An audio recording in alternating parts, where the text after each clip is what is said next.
How y'all doing? Hello. Everyone. Somebody shouting down below me. Who? Mandy Who Summers. you That's talking it. to? You. I know you ain't talking to me. I ain't yelling. Oh, I'm talking to You're the one Mandy. that told me my mic was sounding funky, so I cut the gain up. You need to put it into your mic into mouth. Then I look like one of those girls that are like licking the mic on OnlyFans. But at least you'll sound like the girl and not like some person who's hidden in the corner of the room going, I like this straight. Well, at least she's grown a bit since last time. I feel like the I did screen- see a little bit.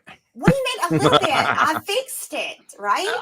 I feel like it's better than last week. She's not as It small. still looks like a Funko Bukake. She looks like she's sitting on like a pile of books, so that she's like a little bit higher. yeah. Well, I mean, my chair's up all the way, so my feet can't touch the floor. So my feet are kind of down. That's what it looks like. Of course. Why didn't I think of that? Why didn't I think of that? That's by the way. Hi, ladies and gentlemen. Welcome to Awesome Anime. That's what I've decided to call this. Awesome Oh, I Anime. like that. I like this. Yeah. I like that. And last week we had the Cowboy Bebop live action discussion. And then we realized I realized that we spent most of that episode actually talking about how good the anime was. Yeah. So I thought, yeah, come on, let's instead of talking about the nasty fucking things that people do to anime, let's talk about like the really good things that people do to anime. Horrible torture porn that was Cowboy Bebop live action. Oh, it was. Oh, by the way, I'm telling you. Since you have seen Cowboy Bebop anime, did you know that if you saw the English version of Perfect Blue, did you know that the voice actress who voiced Rumi is Faye Valentine? No. Well, Really? I know that Steve Blum's in it. Oh, you mean it's Daniela Pineta? No, the voice actress for the anime Cowboy Bebop. Oh, yes, I did know that. Same voice actress. That's awesome. I was like, isn't she 5? Like when that movie came out? Okay. It's an ancient anime. The pop star has a fax machine in her room. That's how old this movie is. Yeah. She's Let's not, this is 1997 that this came out. But we're going to discuss Perfect Blue today, which is a movie, absolutely fantastic movie. I haven't seen. I've seen this a couple of times, but I haven't seen this in about 15 years. So when I watched it back earlier today, I was I think the version I'd seen before was the semi-censored one where there's some things in, like you got the grape scene and stuff, but there's other things which have been removed, like probably All the the photo boobs? session.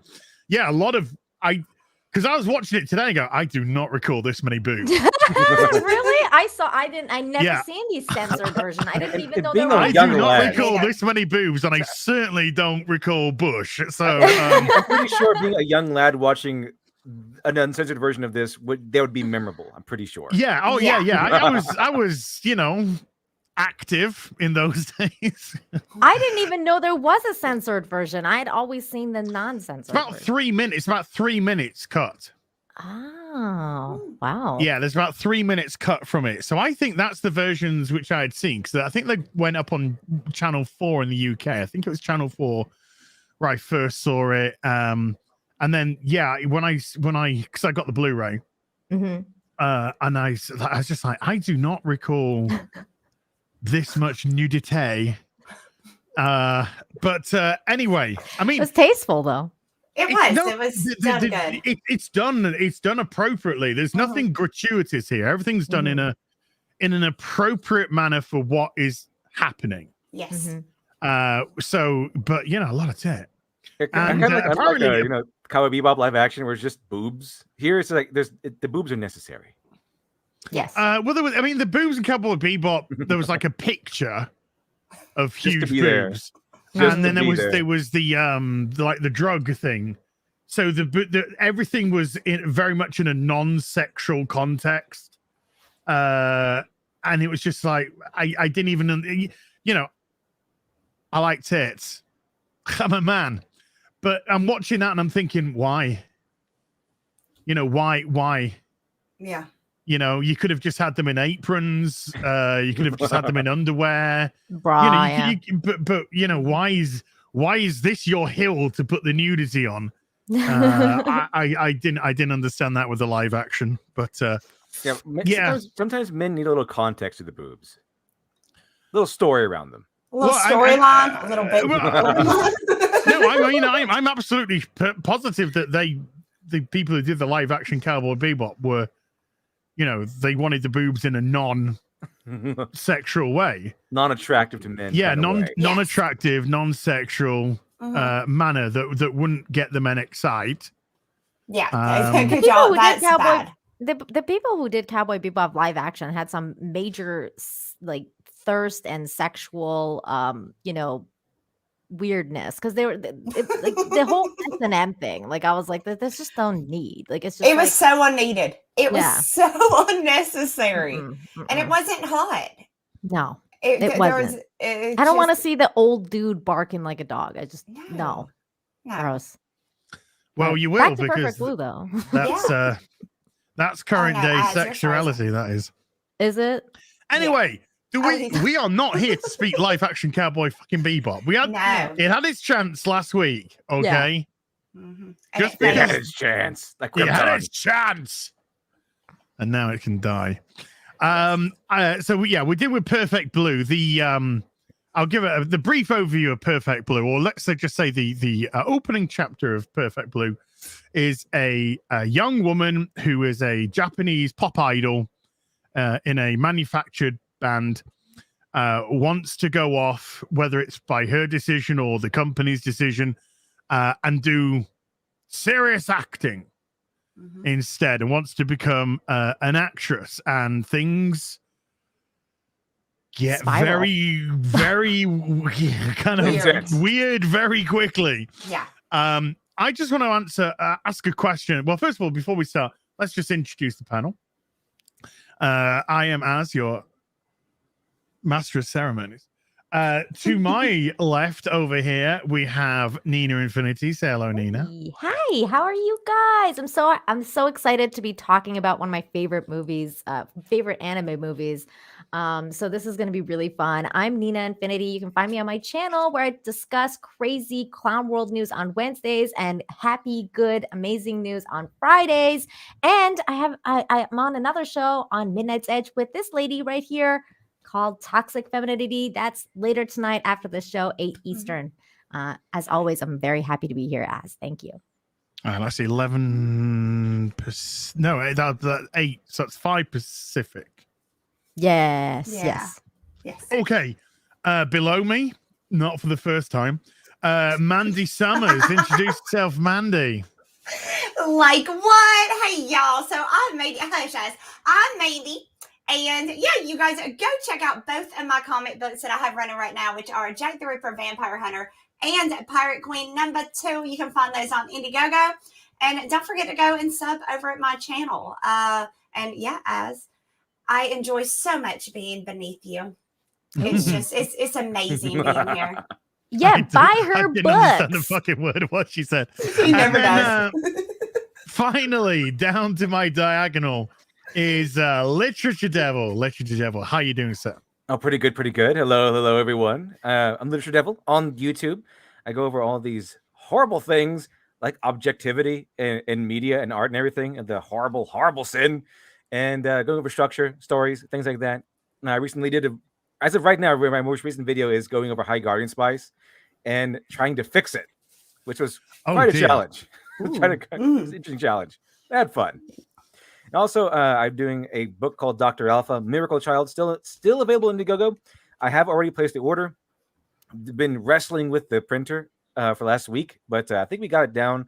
I got my print with the approved copies in today, and they look really, really good. So, getting there. Who doesn't wrestle with the printer, darling? Literature Devil, did you know that Perfect Blue was apparently is based on a novel? A novel? Yeah. I didn't know that one. Yeah, it was a novel first.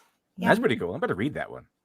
Yeah, apparently it's very different. It was meant to be a live action film. Yes. It was meant to be a live action film, and then a lot of the sort of money got pulled at the last minute.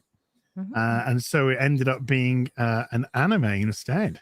It'd been so weird live action. This would be so strange live action. I think during the time being that it was 97, I think they could have done a really, really good job with this as a live action. But I love the fact that it is an anime. I think they chose right.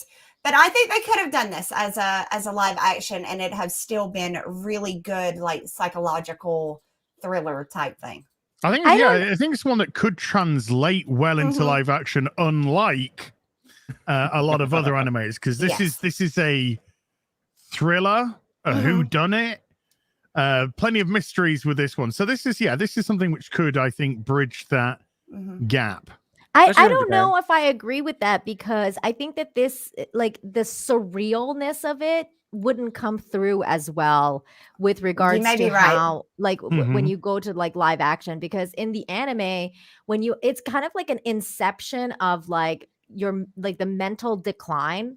And whose mental decline. So you're going into like the different scenes and the different aspects. And then when you have the virtual Mima coming out of the screen and everything like that, I don't know how much that would have translated well into live action. I think a lot of it, how beautiful and encapsulating it was because it was animated. I mean, I fully agree with that, but I'm looking at like movies like Jacob's Ladder, right? That delved into that psychological aspect. I think with the right people, it could have been.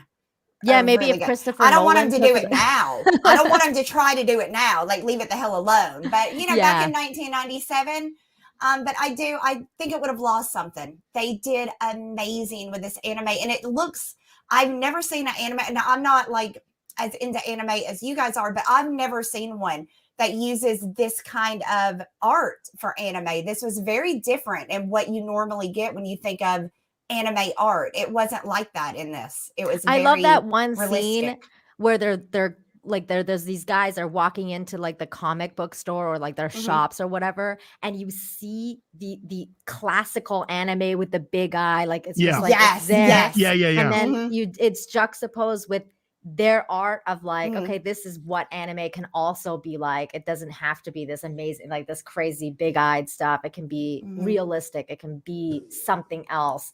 And I love that juxtaposition that they did with that. Me too. So I want to pose a question before we start. Although we're kind of starting. And I'll ask you all individually, and I'll start with Literature Devil.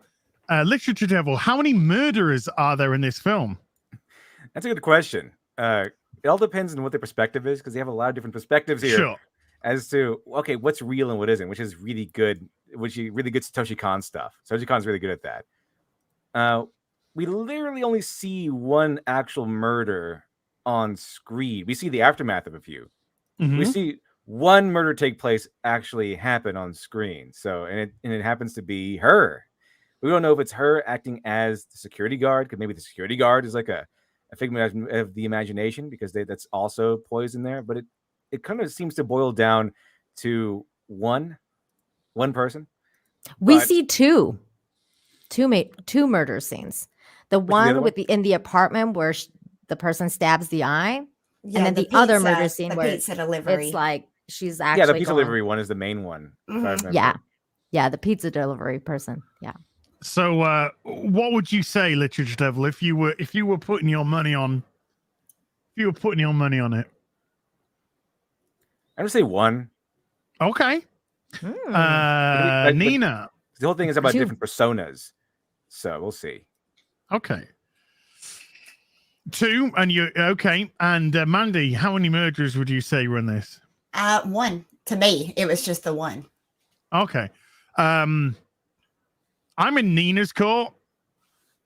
There's two murderers, I think, in this. Possibly three. Possibly three.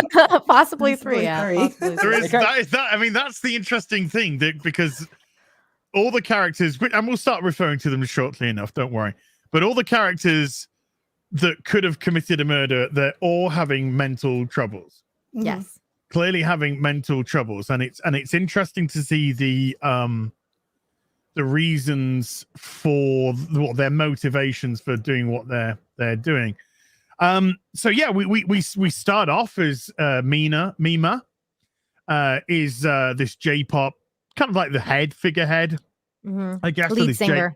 Of this J-pop band, and there's some guy. That's why the guys have all come to this event, this little outdoor event, is to see the girls. It's not to see the previous acts and whatnot.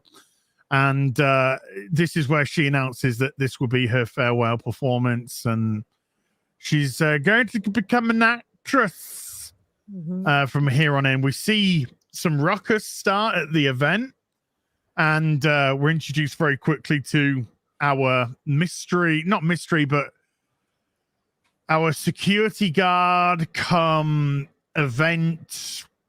I don't know what you'd call them. People who just like help out at events. And such event, and could just be a crew. Volunteer for all we know. Crew member. After some lads try and kick up some fuss, and they're kicked out of the building and whatnot. But Mima is I personally think shown off very early to be very naive girl. Oh yeah, definitely. Yeah. Also, that one scene where you're getting introduced to the crew guy, and he's like, he's just sitting he's holding her in his hand. Yeah. That to me was one of the best scenes in the entire thing. Was it showed you, and they did such an amazing job with him, because if you go back, he has very little lines, very little, but it shows so much when they do stuff like that. The character that alone summed up everything about that character I needed to know as he's sitting there like holding her in his hand in a way. They really did an amazing job with making a character that you can like understand and relate to without giving him, he didn't explain it. He didn't have to. You could watch his actions and realize what he was. So I think they did a good job with that. She's his dancing girl. That was his music box type of thing. He was holding a little ballerina in his hand, and she was dancing for him. It's great. It's great imagery. I watched this movie when I was, I think, 13 or 14. Oh my gosh. And I was too young, way too young to watch this movie. And I remember that guy was like my nightmare. Like everything. Like forget every scary movie I've ever seen. That cartoon character was the one. Like I was so scared of this guy. Immediately from that moment of like him going like this, I was like, that's creepy. It's the eyes as well, because they didn't draw him eyes, so it looked like he essentially just was hollowed. Little shark man. Yes. Yeah. A predator, like he was literally drawn like a predator, like he was the far eyes and everything like that, and it was frightening. It was frightening. He did look monstrous. He did. He could have had better teeth. He had British teeth. He had British teeth. Yes, God. But no, you could. But another thing that they showed with him is he was clearly you were aware immediately that this guy had some issue with himself. Oh yeah. He was either or on the spectrum. He was or slow, or there was something. There's something going on. Yeah, that wasn't quite right with him. So we already know by then that this guy might be a little bit of trouble, and he comes back obviously later on to do quite a bit of that. I mean, with that guy, it was like more of the disturbing look into how men look at their female figures in a sense, because we have two things. If you look at the hero's journey, you can look at that because it's ingrained in our mentality. Sorry, 2 seconds. I've got to knock at the door. 2 seconds. No problem. You carry on talking. Sounds good. But like in the hero's journey, you have like two things, right? You have two types of women, and the two types of women are the temptress and the princess. The princess literally has like a permanent residency in the Jungian archetypes, and that is the lover. And the thing is, the pop idol, she starts off as a pop idol, and then as she continues along, she becomes more and more exposed. And the guy, you would think the guy would get, more attracted to her as she becomes more exposed in terms of nudity and everything. He doesn't. She becomes corrupted, and this kind of thing that men kind of like, but this is like a corrupted level, like some more of a darker, corrupted version of how men see these female artists, and it plays a big role in the story of Perfect Blue. Mm-hmm. But the thing is, he's one of those guys that's corrupted, and you can just see like an uncorrupted version with like the Stephen Blum character and the guys around him, where they kind of they start ogling her. It goes from the princess, someone that a guy will love and treasure, to someone specifically treasure, to someone they just lust after. And sometimes men have a little tough time treasuring things they lust after, not love, but lust after. Right. And so you see that transition across the movie, and the men start saying, "Oh, hey, haha, she's so hot and lustful and everything." Mm-hmm. Yeah, because he wanted to possess her, like he wanted to own her. Exactly. And he would, like, and that, the craziest part of this whole thing is that character was actually based on a true story. Yeah. And it was based on Bjork's actual stalker, who actually sent her the explosive letter and everything like that, and went on to kill himself on live feed. This was like a huge thing back in the day. His was filled with acid. That was kind of disturbing. Yeah. Yes. It was extremely disturbing. So like it's like it that's why this anime has so many layers, because it really juxtaposes mental illness with reality, with regards to reality, and pulls in all these different things, including an actual event that happened in real life. So that's what even makes it even more complicated and crazy. And the other thing is that I love the juxtaposition it does with regards to psychopathy and all the things, because I read about psychopathy a lot.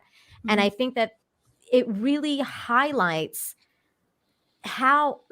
exactly what you're talking about with Literature Devil, the idea of possession, the idea of how someone could really want to just, like, there's no love there. There's not actual love. It's like this real toxic feeling of just wanting to possess this person for yourself. And it has nothing to do with anything else. You don't want anyone else to look at them or see them or have anything to do with them. You just want them to be yours. Locked away in a gilded cage. Yeah. And add in the fact that not only was that all going on, it's not only about the ownership or the control.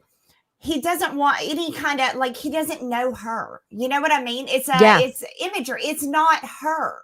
He's like lusting after somebody that's not her. I mean, we watch almost a 4-minute intro of her alone, showing you the difference between this is her as the pop singer and this is the real her. This is what you get. And what he's fallen in love with and what he is after is not what she really is. It's what they create in their own head and try to put upon you and say, this is you, whether it is or isn't. I think this is more relevant today than it actually was even back in 97 when it was actually created. That gets paid off at the end, because at the end, after all the, recording and following and stalking and pictures and websites and all that, he basically tries to rape her. All of that boils itself down to physical lust. But what he fell in love with was their persona. That's a big theme throughout the movie is persona. I kind of cheat a little bit because I've seen Paranoia Agent, and I know Satoshi Kon's other themes. And the same thing can run through here. The idea of, I once dreamed I was a butterfly, but when I awoke, was I a butterfly dreaming I was a man, or was I a man dreaming I was a butterfly? Is her pop idol image really her, or is she someone else? That's the other thing too, right? Because he has this mental illness, right? Like he has something going on with him that he starts to project Mimaren onto that website, like whatever he's reading. So he thinks that that's her. And that's the thing that starts to really complicate things, because Mima doesn't even know at one point she doesn't even know if that's really her or not, because she's like losing such grasp of reality. And that's the thing that comes in, that manipulation of even that guy, and like people who have this mental illness, and how easily they can be manipulated. And that's what he does. He projects that reality onto her, even though that has nothing to do with her and it's not her. Exactly. He starts to pretend it is. Right. And then she loses it. Like, she literally, like, because what they say? Like, what happens if somebody says something about you and you know it to be untrue? But that's what if everybody sees you a certain way, whether it's true or not, is that you? Because that's how everybody else perceives you. So is it you or is it not? Because that's not really you. But, you know, if everybody perceives you that way, how does that work? But you could go right to the very end line for that one, because when she says, "No, I'm the real thing," you see it reflected in the mirror. Yeah. So it's not even her that's saying it; you're seeing it reflected in the mirror of the car. So even then, it's just like, is that really? Is that really? I thought you it was. Or not the. I thought it was, because of the way that it was drawn, that end scene. You actually have when she's looking at herself in the mirror, she's seeing herself, and then you have the background of the car versus the previous scene right before, where she goes to see the person in the mental hospital, and she's looking at herself in the mirror. And all you see is white. There's just this white screen around her. There is no reality. You're not seeing reality anymore. You're only seeing what she sees in the mirror, versus Miba when she goes in the car, and you're actually seeing reality. Reality is before her and the past is behind her. And like, that's how you know that it's really her, and she's finally gotten the grasp of who she really is, and that she is the real person. That, to me, that's how it came across as. Okay. So but yeah, one of the interesting things we see at the beginning is when we get away from the pop idol scene, she goes back to a very regular apartment. It shows the reality of their work, and you've heard people in the audience say, "Well, these pop idols, they don't get paid a lot because it's all manufactured." So she's on. They're in the discussions, like they don't sell records and they don't get any residuals. They look like they make a lot of money, but they really don't. No. And the record companies bleed them dry in reality. Like they barely get anything in the end of it. So you're on a wage. Yeah, you're on a wage for singing songs which are given to you. You're on a wage for learning choreographed dance moves that somebody else created. You don't have any license to the song itself. You don't have any of that. You're not getting any residuals. You're not getting any kickback, probably from merchandise, yada yada, whatever it may be. You're getting a wage.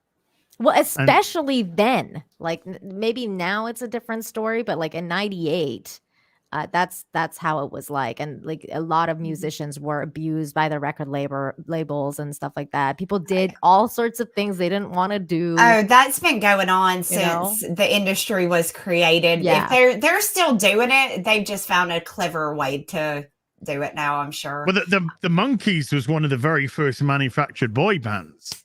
And a lot of people, Monkees were? Really? Yeah. And a lot of people thought that the Monkees made their own stuff, but they didn't.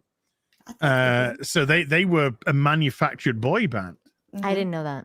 That's a little bit of something for you there. So it's been going back a long way, and obviously Japan, it's a huge thing. Pop idols, these huge girl bands, boy bands, and in Korea as well, and a lot of them are like a lot of them are like generational now. So the name of the band stays, but the people change. You get to a certain age and you're out because you're too old. You've left the college or the school or whatever that has created this, or the prefecture or whatever. So yeah, you're like, oh no, you're 22 now. That's it. You're out.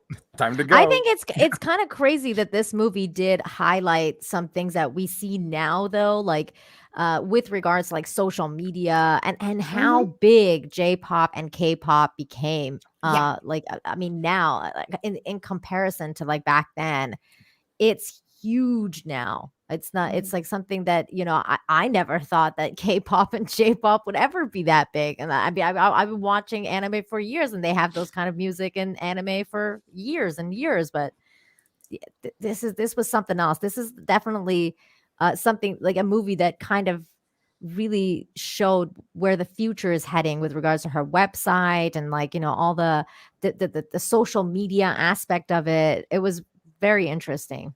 It really was. It really was. Yep. Again, it breaks down to she was living her life kind of in the public as basically like an avatar. Like that wasn't her. She wasn't saying anything or doing anything that she would naturally do, right? So it literally like it breaks down the fact what happens when you start to see yourself as the avatar that you are, you know, portraying. Because as we portray, nobody is going online unless you're crazy, going online and talking about all the negative shit in their life, right? You want to put yourself out there, the best foot forward. You know, everything's great. Look at how awesome my life is. Check me out.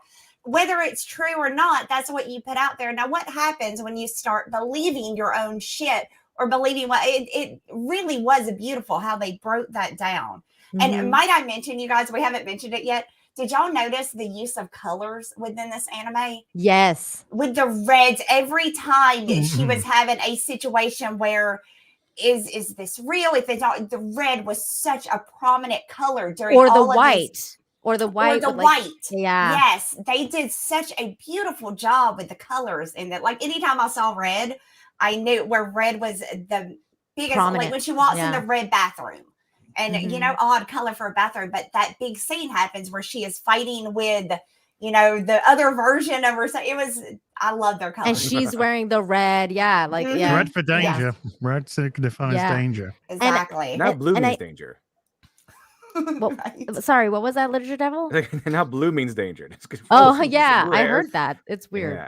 Yeah. The other thing that is also very interesting, and this is why I call this kind of like the inception of, you know, the like mental, like psychology of anime, is the idea that once she starts going into acting, that they're making a movie about what she's going through, dissociative identity disorder, and like the quotes from the movie and how it juxtaposes with what's actually going on in the movie that we're watching. So you're getting a movie about the same thing, and it just becomes this like beautifully wrapped enigma that you're going through this journey, and it's absolutely masterfully done. During that scene where she's going through her lines, like with the bridges and stuff behind her, during that, and she's talking to the guy, she's literally telling us what she feels. But it's not really her. It's the role she's playing. It's the character. It's the character. But the character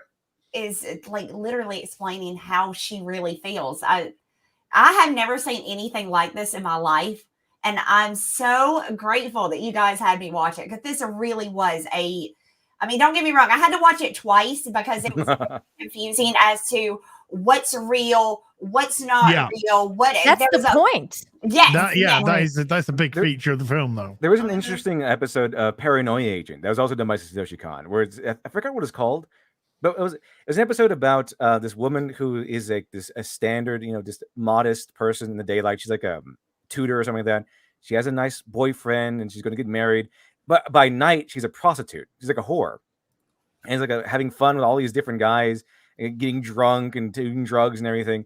And in the daytime, she's just the regular person. But the thing is, she has two cell phones, and it kind of signifies that she has two personalities. It's not just her choice.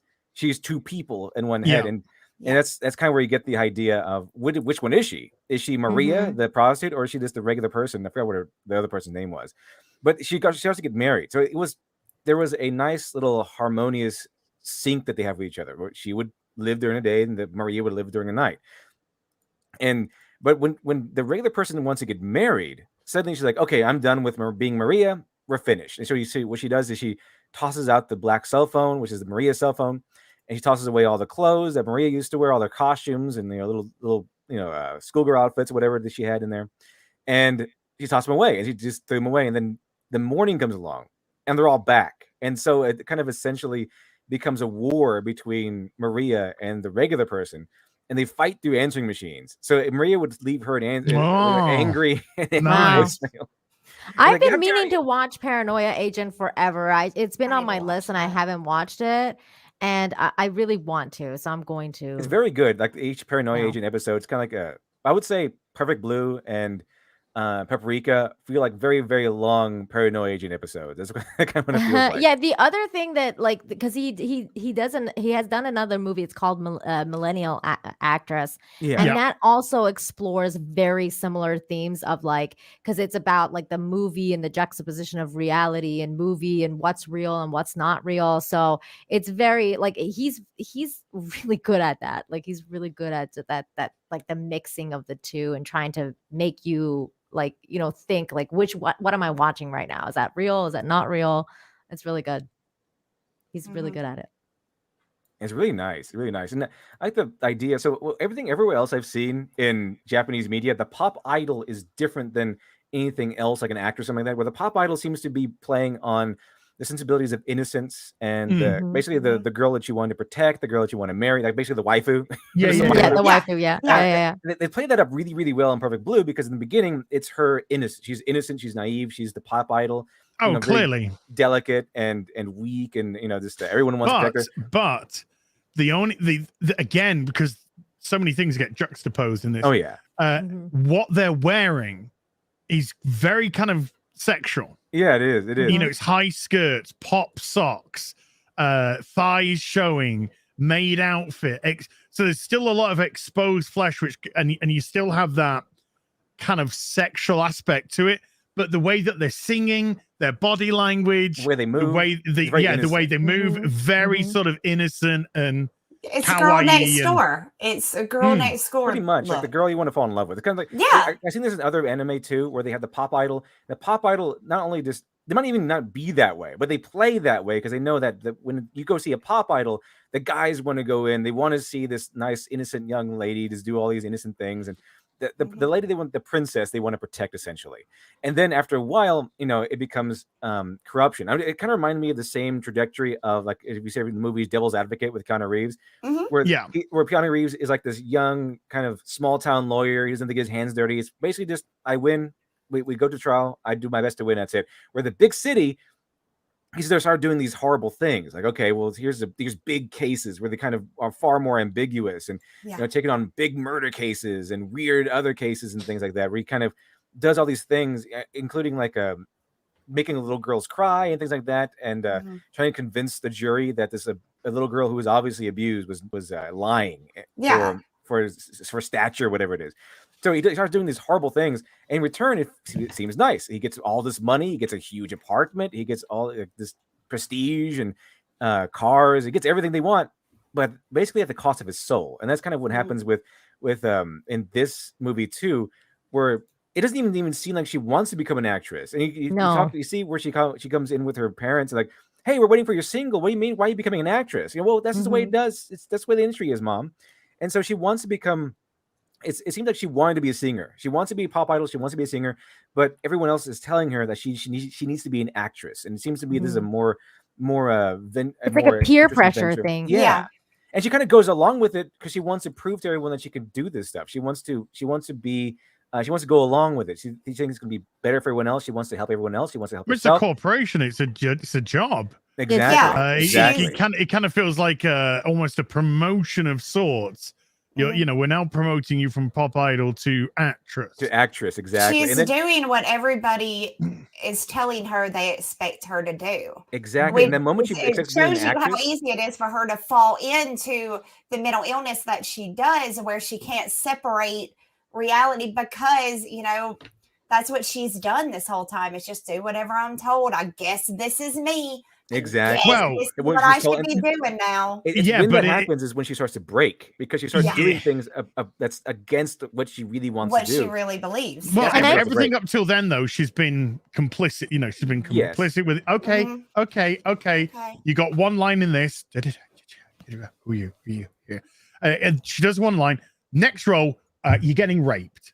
Yeah, and that's the thing. And that's when everything breaks. Exactly, because that was the breaking point. And you could see that, like, you know, even when she's doing it and like that guy like leans in and he's like, I'm so sorry about this. And she's like, oh no, it's okay. Like, you know, it's just our job, whatever. No, and like, fine. Yeah, it's a job. It's a job. It's fine. You know, and then they do it. And then she goes home and her fish are dead. And that was like the last straw. And she just loses it and just starts to, like, you know, tear the apartment apart. And she's like, of course I have a problem with it. And that's when she's like the reality kind of snaps for her. Yeah. But it's not, but that's the thing though. I think that like at that point, we're trying, like, it's like as if we're being told that she's losing herself and she's becoming psychotic. But that's the thing. It's not like, because she didn't kill people, right? Like, and that's the genius of it. But it's the part that they all break. Exactly. She breaks. Rumi breaks. I can't remember what the other guy's called. Manila or something. No, what was it? I can't think of it now. But he breaks, and Mimania. Yeah, that's it. Yeah, and then we all see where they end up eventually, because he ends up kind of being complicit with that. Yes. Being going, okay, we got to, you know, we just got to do our shit. Got another role for you. It's going to be smutty, but you got to do what you got to do, huh? She got typecasted. But the rape scene, there's something in fiction called the moral event horizon, usually reserved to villains, where they do something so terrible, there's no way that you can come back. Sometimes it happens to main characters too. But the rape scene was, and this is explicit in the movie, that was her moral event horizon. She could never go back from that, because the moment that she was tarnished, she went through that scene and she exposed herself. She was raped, and basically, she was raped. But the thing is, it's the movie. She's exposed. Like this is her smutty, lusty, horrorish kind of scene that you would see in like a horror kind of actress take on, like a low tier, low grade actress that doesn't respect herself, that sort of thing. So when she does that, you could see how all the people kind of shift their viewership of her, and she's no longer the innocent pop idol that they once adored. Now she's the tramp they now lust after. They compare it to Jodie Foster, don't they? Because the guy's just like, well, Jodie Foster did it, so and you know, actually another person in reality that did something very similar was the chick from Saved by the Bell.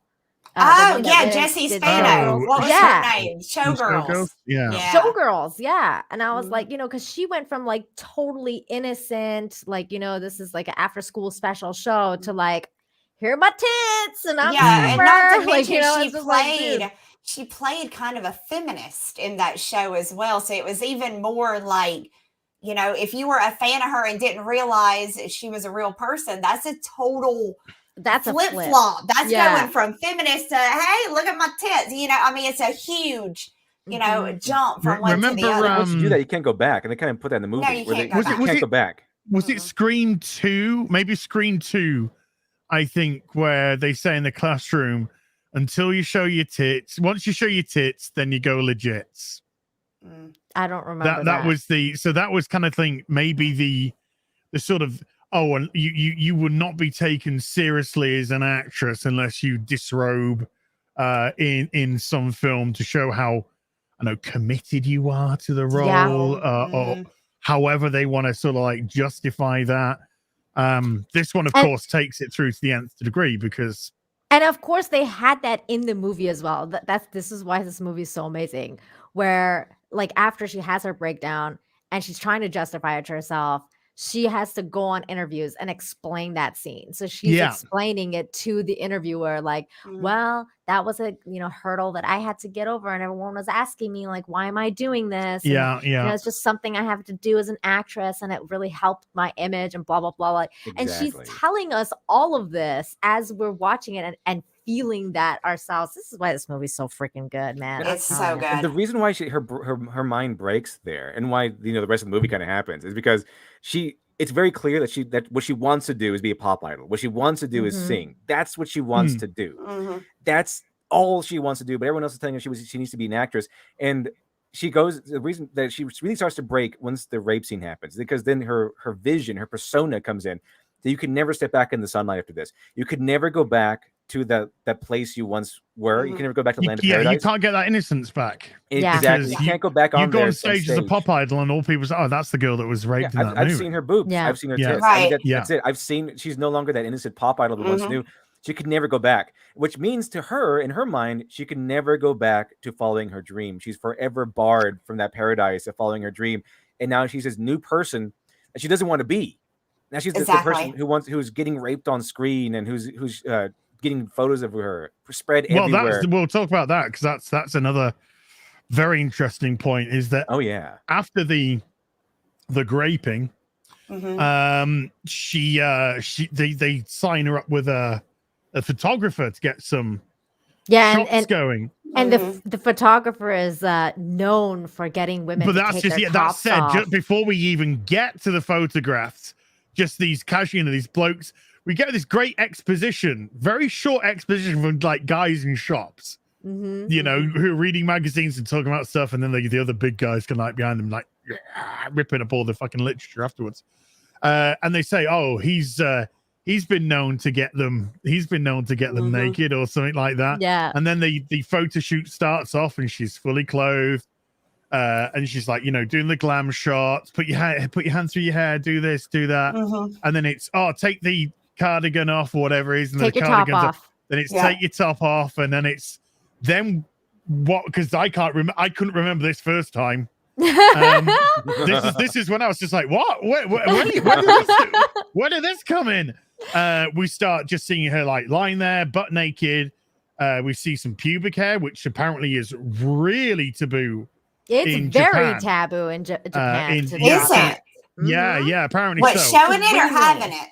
Showing it or having it? Showing it on camera, drawing it, all of that. It's very taboo. Yeah, so she's doing all the poses, all the kind of sexy poses. None of it is nothing's coy about this. Right. No.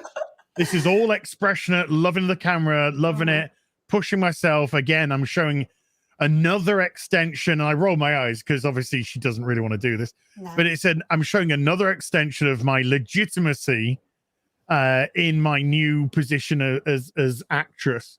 And those pictures kind of, you know, the way that people then start talking about her, they're basically talking about her like loses legitimacy. Yeah, she's just like a fucking slut now. It's not even the guys either. It's her former pop idol partners. Like they're ripping up. Yeah, she'll get him out. She'll get it. You know, she'll get him out. She'll get naked. Here I am, world. They lose all respect for her as well. So it's not just the men; it's people in general. It's everybody. As a girl, once you do that, people are going to lose respect for you. I think any female would tell you that there is a level of that you can go and still garner respect from people, but once you pass a certain threshold. Yeah, you're now you're a whore. You're a whore, and they will treat you accordingly. Guaranteed. And that's the interesting part, right, Mandy? Because the only female she had around her that was objecting to all of this was Rumi the entire time. And she was like, you know, you shouldn't do this. You were supposed to be a pop idol, you know, and she had beef with the other guy. Like this, we're supposed to be protecting our actresses. Actually, I do have a question for you, Mandy, because this was the first time you watched this movie. Yes. And I was really curious because I remember the first time I watched this movie, like because it's gradual, right? And then like, you know, you hear that at first when she's getting into the car, you hear like, I'm always watching Nima's room. And then you have like that, you know, you have that scene with with her like in the apartment alone and then seeing the facts and blah, blah, blah. All leads up to that rape scene, right? And I remember when like I first saw that, I was like, did I just see that? Like, I was like, did that just fucking happen? Like, where is this movie going? Like, I was so confused. So, like, how did you feel when it led up to that? Because I didn't think they were going to do something like that. That was insane. It caught me, I'll be honest, it completely caught me off guard because I did not know it was going there. But no, it made sense to me. It made sense in the way it was going that something traumatic was going to have to happen to her to make the story continue. So I was just like, I literally got teary-eyed watching it because they did such an amazing job with her reactions. But what was so weird is you would get teary-eyed during the reaction of her having it happen, and then they would say cut, and then it would go back to reality, and then they would go back, and then it was fantasy again, and then back to reality, and back to fantasy, and then back. And it was very odd the way they did that. No, I kind of knew something was gonna come. I wasn't expecting that, but I don't think it caught me off guard. I think what really caught me off guard was when I found out who was actually the one, and that you realize that she has going through almost the exact same thing as she can't accept where she is. She can't accept that she's just a manager and she's no longer this young, cute, like pop star herself. Now her body wasn't as good. She was older. She didn't have the body anymore, and she was just couldn't take it. And I thought that was really odd that she's a lot more roomy now. Yes, every female in this that had at one point been in the spotlight was absolutely fucking nuts from it, right? I took that away, that every girl that was involved with the singing or the acting or something like that, they really lose themselves in becoming the character that they want people to look at them as. So thought it was really interesting, but it didn't surprise me. But I thought it was done so well that I literally, with a cartoon, got teary-eyed a little bit because holy shit, it was because traumatic. That's like a woman's worst fear. And I remember when I first watched it, like I had to. Well, first of all, I was really, really young. Really young. But I had to turn it off for a minute. Probably not a good thing to watch for a young girl, but okay. No. Yeah, I was like, I need to turn it. Like, I needed a minute. I was like, I don't know if I can get past this, like this scene here. Like, I don't know where this is going. It was really messed up. Yeah. And then I'm glad I did because it was definitely. But it came so early as well. It wasn't a gradual. It wasn't like she went into acting and then she had the one line and then she did something else and then she did the photo shoot and then they tried something a little racier and then it ended up with her basically going into that scene and everything. Everything. No. Everything happened right at the front because everything needed to fall apart at the front. Yes. Yes. And that's what kind of made it so shocking. It was like, we've had an intro, we've had a little bit of phone call with mom, a little bit of home time. Yeah. We got your first role, you got one line. It's all kind of like, you go girl, and then now you're getting fucked. And it's like, you're getting raped. Yeah. And it was such a crazy scene, like the way they had animated it and everything like that. It was just so real. Like it was so real. And you could look in between the cuts. They made her eyes look very sad in between cut. When he's telling her, leaning in and saying, I'm so sorry. And it pans back out on her eyes, they drew them so sad. You know what I mean? You can tell this is not, she is uncomfortable with this from the beginning. And that's why I feel like in a way she did get raped. Like it wasn't like it wasn't. She didn't physically. I'm not still physically, but in a way, I feel like she did, and that was the idea, right? That it was in a way because of all the things that led up to it. That's how she felt. She felt like mentally, she was because she's been holding back the whole time. She's been going yes, and she's kind of saying and she's saying yes to all these things she doesn't want. So even the what we would class insignificant, like, oh, we're going to take you out of being a pop idol and turn you into an actress now. And she says yes, but she doesn't want it. She doesn't want it. So immediately she's saying yes to something she doesn't want. And then she's being pushed on it. Here's your first role. The one line. She's just sat there. She's so crazily nervous. She's just repeating it over and over and over and over again. Meanwhile, the two established actors, just a couple of wankers. He's the guy. He's hitting on her. Yeah, he's just hitting he just hits on it. You can see this guy hits on every one of his leading ladies, and she's just a bitch. Yeah, classic she's just Me Too dude. So they're like typical fucking established. I mean, then it's like now we want you to simulate one of the most horrific things that could ever happen to a woman. Yes. And it's all done with smiles and graces and all that. And so when the reality actually sets in, because nobody breaks on the first attempt, because on the first attempt she's there, no, held down. It's like, oh, this is really uncomfortable to watch. And then the guy's just like, oh, I can't get my zip down. Yeah. Zip, Yeah. zip, You know, so it's like, car, let's go again. And then it's the second time. When it goes the second time, it's almost as if it goes into the camera. Because you suddenly the lights become different. It's not as light and as lit. The angles. Yeah, it's darker. The angle's been changed to see where the camera would be focusing on. Then we get the kind of like the angle on the breasts, and then we get the angle on the legs being up, and it's kind of like, oh god, this is kind of really awkward now. Then you hear no. You see the movement, the thrusting, and then it goes into the room, and you just see tears pouring down from Rumi. Tears, pouring down the guy as well. He's like, and then it's just like, this is now your reality, folks. Yeah. This is what was expected. This is what you did to her. Yeah. They're the ones that did it to her. Yeah. Especially that guy, because she was fighting it, but that guy was the one that was like, you need to do this. Yes. And after that, she was tarnished forever. Like she after that doing that, she could never return to the place that she wanted to actually be. It was forever barred off. And also, if you remember, she went home. She was like trying to pretend everything was fine, and then she started crying. She's like, "No, of course I didn't want to do it." She kind of just cries about having to do that scene. Same thing happens with the photo shoot. And she was fine with the photo shoot. It's like, hey, she was even in the bathroom for a little bit. It's like, hey, you said you were going to do this. You said you're okay with this. So she had to go through with the photo shoot anyway because she already agreed to it. Then she goes home and then she's in the bathtub. That was another one of those like classic scenes. Yeah, where she's like screaming bastards in the tub. That's an violated. iconic scene. She has been absolutely in every way violated by people that she trusted to look out for her best interest. And what did they do?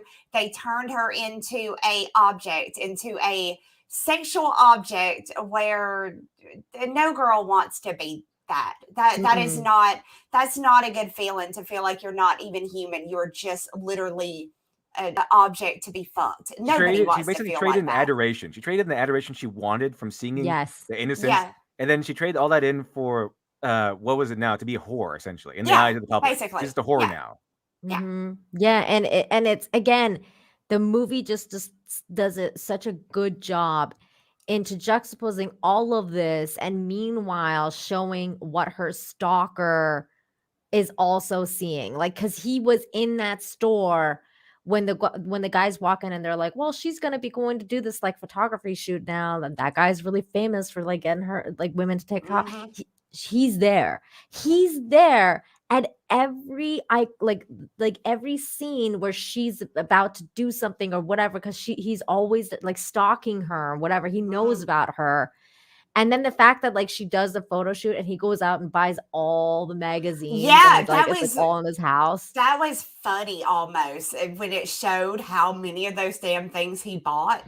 It was unreal. It was funny because he went up to like the counter, and then he like dropped all like the boxes of loads of the magazine, and the guy's just like, okay, and he's just like, like, these are all mine. But that was to stop other people from reading them. Yeah, he didn't want anyone else to see it. Yeah.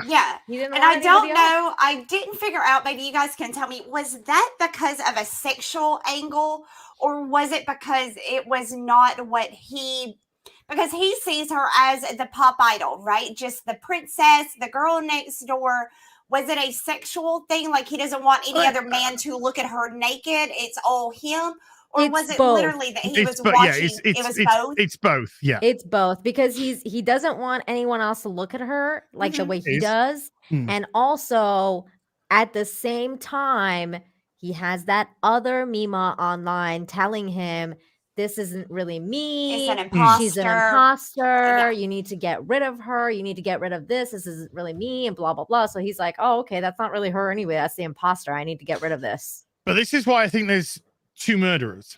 Yes. Is leading up to this, when she goes into the lift, there's a newspaper clipping which has been stuck in the lift, and it's that 18-year-old boy that was causing trouble at the event. And I couldn't decipher, I couldn't read it, but it said he had been run over. Yeah, it'd been so he's dead. Yeah, no, it said he was in a coma in critical condition. Okay, so he was in a critical condition in a coma. That was the security guard. Yes. That did that. 100%. Because then they show it too, like because the elevator doors are closing and he's there. Yeah. And he's staring at her and he's like, "Did you see that newspaper clipping I left you? Because that was my gift to you, basically." And he's just like, and it's a different MO to the other murders. Because the other MOs to the other murders are similar. You get your eyes stabbed out by an ice pick. With an ice pick. And so when she's done the grape scene, and then when we get the director in the car park, and then we hear the pop idol music going on. That's Rummy. That's Rumi. Yeah. That's who's doing that. That's her. So they're, we've got our two antagonists going on there. And I think that's done really cleverly as well, the way she lures him in with the music and that scene with the boombox in the red elevator floor. That was beautifully done. That was a gorgeous scene. That so haunting. It's sitting there and it's playing her song. So it was. I thought that was one of my favorite. On top of the guy holding her in his hand, that was my second favorite scene in the entire movie. Because your heart starts to beat. Because you're like, okay, something's about to happen. Like you're like, oh no, empty guy in a parking lot. That music's playing. Something's gonna happen, and then the elevator door opens, and there's like the boombox playing her song, and you're like, oh no, dude, run! Yeah, but it's not just a murder. It's how gruesome. Yes, like their eyes got stabbed out. Yeah, and to me, their eyes got stabbed out because it was like you don't deserve to look on this. Yeah. Oh yeah. That's what I got from that too. That it was you don't get to look at her like that. So an interesting aspect in one of the scenes later on where they kind of go into a different mode and they go, she's actually a regular person. Like the movie is actually the real person's life. And her whole stretch or stint as a pop idol was a fantasy. And that she's also fantasizing about this security guard that does all the bad things for her that she wants to do. There's a small little scene where the doctor is real, everyone else is real, and that she is actually a mental patient who thinks that she's a pop idol so she can get away and salvage her own heart. Right? Remember that part? And then cut. And they do the same scene again, but they switch it around where it's like, the character is a character now. Okay. Yeah, I love all that kind of stuff that they do. You can't tell. That's why it's so brilliant. It really was. Did y'all notice when she almost gets hit by the car, right? Or yes. The big truck? Did you notice who was driving? Yeah, it was the Stalker dude was actually during that whole thing where we say like, okay, well, she's a crazy person who dreamed up the security guard, dreamed of her sin as a pop idol, so they can deal with the fact that she got raped in a store or that club, and that's how she salvaged her own heart, or either that or that happened to her sister. I forgot which one it was, but they cut and then they switch it around. They do the same thing again, and they switch it around where the person who was real a second ago is now the character, and that her real life is actually the pop idol stuff. And then we actually know that what's interesting about that is that they specify that the security guard guy is a figment of her imagination, is another persona. And we talk about MOs. What leaves an MO? A persona leaves an MO. That's how you know what kind of serial killer was. And so I know we know that Rumi is probably, she went crazy as well. Yeah. But what is actually real? What is actually true? What is actually real? It's probably maybe the pop idol is actually the real person. Who knows? Who knows exactly? That's what it seems like. But who exactly knows in this movie? Because what's a weird thing to go down with to show us that a little glimpse of someone else's life where she is in a mental asylum or a mental hospital, thinking that she's this pop idol and that there's some evil security guard going around killing people so that she doesn't have to blame herself and she can basically separate herself from all the evil in her life, all the bad things that she encountered. So that part was a little peculiar and interesting because I don't think they show you anything in this movie that isn't exactly important. No, and I agree with you, and that's why it's so it's really crazy to keep up with which part is real and which part isn't. Yes. And for me, it would like what Mandy said also was a huge deal at the time. I remember the first time I was watching it when I saw that scene, and because then it started to like they started going into a different format as well, because she kept waking up after. Like, so it went, it started to like make it so that, wait, did she really die? Because we knew that guy ran over the other guy. So we knew that he was capable of running people over. Mm-hmm. So did he actually kill her? Because at that point I was like, wait a minute, is she actually dead now? Like, is she like starting to think like, what are we seeing here? Because it added even another element of whether this was a nightmare, whether this was, some sort of recurring dream, whether she actually did die and this was like still, exactly, because sometimes she woke up in her room. Sometimes it wasn't her room she was waking up in. It didn't look the same. It looked off. The fish were different colors at certain parts. The fish that were dead are back now. Yeah, it got more and more cluttered. It did. And then at points it got clean. But one thing that was interesting is when she opened the window, before there were just flats in front of her. Mm-hmm. And then when she opens the window another time, there's a train track. Yes, is that so? In front, and that was the same window, but completely different view. Are you talking about the ending though? Like when that girl comes in, like Rumi dressed up as her, because that's the time that you see the train, and that is not her apartment. That's Rumi's that she's made for herself to look like hers. Okay. So it's I didn't put that together. Oh, she's copycatted. Right. She wants to possess her life. Of course, because the fish are fucking different. The fish are different at certain parts, and it was confusing the shit out of me. That is awesome. That is awesome. Oh God, I'm so glad I didn't think of that, because that is amazing now. That makes so much more sense. But that was her apartment. That was Rumi's apartment that she had made. Clues to this other life, right? So there's the things where she kills the shark guy or the stalker guy. He's dead. They go back and check his body. He's gone. And then if you notice in the grape scene, the grapes of wrath scene, it's like they show us the action as if it were really happening. And it's like she's a really good actress or something, because it feels real. It felt real, man. I'm telling you, it felt real. You all mentioned that when the action was going, it felt different. The lighting was different. Everything was different. Everything was different. Absolutely, and that's kind of what they it went into the camera, which was going into the reality of the film. Yeah, and the whole thing about her, the technical reality of that film was there was a rape actually happening. Yes, absolutely. And the whole thing about her persona, the other persona who personifies, who thought up the security guard and everything, her whole thing was that rape scene. She went crazy after the rape scene, and that's kind of what happened with the regular person. And she made up this whole thing about her being a pop star and a pop idol. And so we don't know, because the rape scene is kind of what everything revolves around. Was it real? Was it not? We don't know, because it's real until they yell cut, and all of a sudden everything changes. It becomes fake again. And the whole thing when she's in the mental hospital at the end, or towards the end, they say that she's made the whole thing, her whole trauma is just a drama she's made up in her head. And then it's the drama that happens to be following her, what's happening in her life. And then every once in a while we go back to the doctor, and she's explaining to herself to the doctor, and the doctor is giving her doctorly advice, and then boom, cut again. So we don't actually know, because on one reality, she is a pop idol who went actress and is going crazy because she can't go back to her pop idol innocence. On the other hand, she is a regular person who is making up a drama in her head, making up all this crazy stuff in her head so she can, as they put it in the English version, salvage her own heart. So we don't actually know. That's why I don't know if there's more than one murder, because if she is making up the security guard guy, then his murders are hers. So I don't know. No, she wasn't though, because it showed in the end that Rumi killed him as well. Killed him, yeah, and like dumped his body with when he tried to rape photographer Mima, right?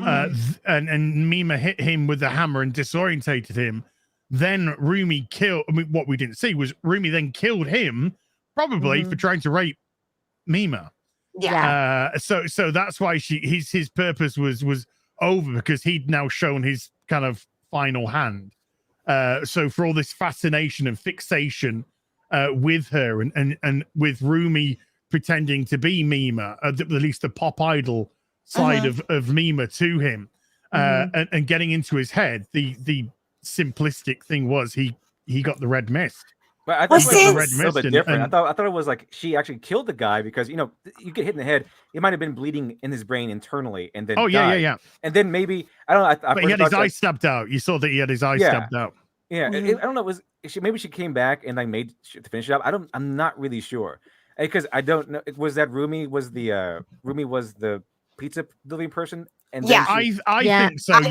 Even though if it was shown from the angle of Mima, I do think it was Rumi going in as kind of her persona. She was in the psycho phase, whatever you want. Planted the clothes, right? She planted the clothes. Planted the clothes on Mima, Yeah, because she had access to her apartment. Right. Yeah, she had access to. We don't know she's drugging Mima. We don't know. Half the stuff which is going on. That certainly is one interpretation. Absolutely. But it certainly feels as if Mima is also being kind of like drugged, and I think she was being drugged in a way because that's why you start to see it like with the whole her waking up and her losing more and more grasp of reality because it was showing that she's starting to really manipulate her now. And then like she would wake up and Rumi's randomly in her apartment, and like there's just like she's like, Rumi, are you here? Like it's like she's like, yeah, I was here yesterday. Like it's just like there's more and more and more of that going on, and I feel like she was definitely those. I don't know. I feel like she was between that and just trying to drive her crazy, like she went to her about the Mima's room thing, right? Yes. It bothered her. It was disturbing to her. She was the one that told her about it, right? Like that was the thing. And then she said, "Don't worry about it. Don't worry about it." And it was her doing it. You know what I mean? And that's the other thing, right? Because that's why this is so amazing, because it highlights how psychopaths really work. Because she's like, oh, okay, like she's trying to pretend that she's in her corner, and she's like, I got your back, and like like this is just like a website, why don't you just stay away from it, like don't worry about it and all this stuff. Meanwhile, she's the one that's doing it. That's actually doing it. She's the one but she's the one that also brings around the PC, sets up the World Wide Web, exactly, like teaches her how to do it, how to get to it. She has no idea how it works. She's like, how does it work? That's explained to me. This is 1997. That right there is the first... even a thing yet? I don't know. That's the first scene that you start noticing the use of red as well. Jesus. By the way, it was 10 years after this fucking film I got my first PC. Wow. 2007. That's when I started fucking learning the internet. Wow, really? That is crazy. Liar. All right. Don't shame me. Fax machine. That's just because I had a computer. I wasn't like on social media or anything, but I've had a computer. I'd used my Dreamcast browser to try and get to porn. Dreamcast browser porn. And it was very difficult on a 6K dial-up modem. Mine was all about music, man. Napster, like this. Napster, girl, you ain't even lying. That was it. That's what did it for me. Okay, because Rumi is absolutely insane. When she was going and killing the guy that did the grape scene with her, right? When that was all happening, was she doing that because she was trying to protect Nima, or was it because she felt like it was her? Like, well, I think she was she was trying to vicariously live through Mima as a pop idol. I think it was both. I think it's both. On that one. So there's taking herself. Yeah, there's that aspect, and there's the whole perv aspect, and there's the but yeah, it's like you diss her, you diss me sort of thing, because we are one.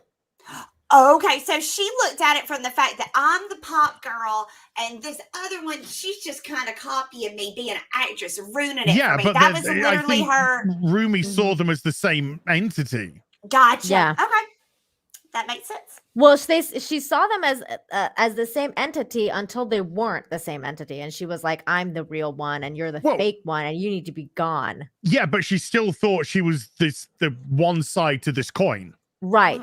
So she's the right side. At one point, they were synergized. Yes. And she was the manager, and she was living her second pop idol life through her again, and it was all honky dory.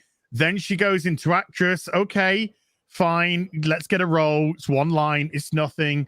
You know, okay, fine. Now you're getting raped. No. That's when everyone. That's when she breaks, because that's when she breaks as well. So she breaks, but she breaks. This is my interpretation. Feel free to disagree. No, but I agree. when Rumi breaks, she still then reverts to the pop idol aspect, because that's the innocent aspect. That's the pure aspect. That's the what she wanted to be or was previously. And so that's how she wanted to see herself. But because she was vicariously living through Mima, because that was the person she was looking after, that's the person she was managing, she saw as now the flip side to her. Yeah. Gotcha. So it was like, I mean, it's not difficult. We've probably all done it in our lives, or a lot of people done it in their lives. You meet somebody, you fall in love with them, or you think you're falling in love with them, and then they do something, you fucking hate them. Yeah, you disappoint you, and you're like, fuck you. But in this respect, they're tied together because of the management company and whatnot, and also she's and psycho. You saw her break, like you saw her break at that pouring scene tears, where she was just crying. Yeah, and she leaves. That was it. She literally runs out. Like, and typically your manager stays for the whole thing, but she couldn't sit there and watch it, even though it was fantasy. She was watching herself get raped. She was in her own head. That's what she was watching, and she couldn't. Yeah, she broke down. And Did y'all not love the fact I think it was more the innocence was being raped. Yes. The innocent aspect, the innocent side was being destroyed. It was being made unpure. This angel was being befouled. Yeah. Well, and I think that's exactly that, but also the greater picture too, right? Like the bigger picture of this movie, and showing what it really is, what reality really is when girls want to become actresses or whatever, that you have to give up these parts of yourself. Like the innocence will be gone. There's people that are going to take advantage of you. In some ways, you're going to feel like you're getting raped. It's just the way, like, that's the industry. And that's one of the things that this movie was also putting out. And this is way before Me Too. This is way before like all of these things. Oh, yeah. That is showing the reality of what it means to become a star. And I think that, again, it was done brilliantly. So, yes. I think so. So we then we get the pizza murder, which is the really gruesome one, but great. It was amazing. Did you see that coming, Mandy? Like with the stab in the eye? Like, damn. No, that's when I like sat up. You're a funny delivery guy. I thought that was so amazingly done. I mean, don't get me wrong. The stabbing later on with the stabbing in the crotch area was ooh, yeah, that too. That kind of trumped it. But no, I thought it was. I liked it. I thought. Well, it was we know why. We know why the crotch stabbing was happening. Why that happened. Yeah. Oh yeah. I thought that kind of took me off guard though. That was like, well, and I mean the other, like, because I mean both murder scenes were so brilliant, because like you get to see that amazing thing, and then the other one where she's like on top of the guy just like stabbing it, and then there's like this different scenes are being showed to you of what she's visualizing as she's stabbing the guy, and then it's being juxtaposed with the actual murder that's happening in the movie that she's in as well. And I love that kind of like it brought back the, like, in the movie, and the main murder kind of comes to a close in that one circle where she got raped, and how you have that shot where she's standing over like the stalker dude. Yeah. And it's in the same position that she got raped in, and now now the power has changed. So now the power shift has changed. Yeah. And then you see him like just kind of like sprawled out. But then again, the movie tries to confuse you. Did it really, really happen? And then you see like she looks up, and it's like the camera like pans around her head, and she's like, you know, seeing everyone clap for her, and she's remembering being a pop star, but she's also seeing like the wrap of the movie, and it's just so well done. Like it's just like the cinematography and the directing and like just everything about it. Like, So Yes. good. Bit juicy. So juicy. But the first murder, we only see the build up and the aftermath. Mhm. Yeah, we don't see it. And the reason why we don't see it is because you lose. The second one had so much imagery around it. Mhm. There were so many different aspects surrounding it. Whereas the first one, we simply would have seen Rumi murder the guy. Mhm. So Yep. that's why we only see the beginning, the build up and the aftermath. Whereas on the other one, we could see multiple different sides, including Mima. Mhm. So yeah, and then we see, we have the photographs then come back in, look at me, haven't I got great purdy titties, Mhm. and all that sort of stuff. And it was just, but again, it was all about, you made me do this against my will. By the way, I did think that the pizza guy was the stalker guy at first. Like I thought maybe Too small. That's what I thought then, like, because I went back and rewatched it, and I was like, the drawing is too small for it to be a dude like that size, because he was huge. So I don't know if it, like, then I was like, okay, maybe it's her. And if you think about it from the position of Rumi, middle-aged woman, filled out a bit, Yeah. and then you put her delivering pizzas to a dude who photographs naked, beautiful women daily. Mhm. To him, he could easily find it quite. Oh, this is quite quirky. And you're a funny little delivery person, because you normally, when you sorry, if you deliver pizzas for a living, I'm not trying to stereotype cast anyone here, but if you were to say, if you were going to watch a movie and somebody was delivering pizza, would I be far removed from thinking, most of you would be thinking young guy, late teens, early 20s, maybe with a bit of acne, maybe with some funky hair, something like that. So yeah, so to see something like Rumi turn up would be comical to him, maybe. Yeah. Because dressed like a dude too. Because look, this guy's like a slime dude. ball. Well, he's a slime ball though. This guy's a slime ball. Oh, you're so beautiful. Oh man, look at that smile. Take your top off. Did you see that drawing, the way they did it of him too? Because he's like, yeah, and he's just like, he's got kind of like the drool coming down. It's so well done. Yeah, of course he gets off on it. That's why she stabbed his dick. Yeah. This is a sexual thrill for him. The power that he's feeling when he's got this lens. He's the king of this fucking castle. You saw he was taking photos even before he was out. Somebody was handing him another camera because they knew he was out. This is a well-oiled machine here. Gets the next camera, gets in closer. He's taking these beautiful women, and he's got them clothed, and by the end of it, they are completely naked. They're doing everything that he wants them to do. Look at me like this, pose like this, do this. The power, that is a huge power all trip. Of it. Yeah, all of it's a power trip, and he uses manipulation to get there, and that in itself is a power trip, that I can make these beautiful women take off their clothes for me. So that alone, I can do whatever I want. That alone. And how many do you think of these he's probably banged? Probably every single one.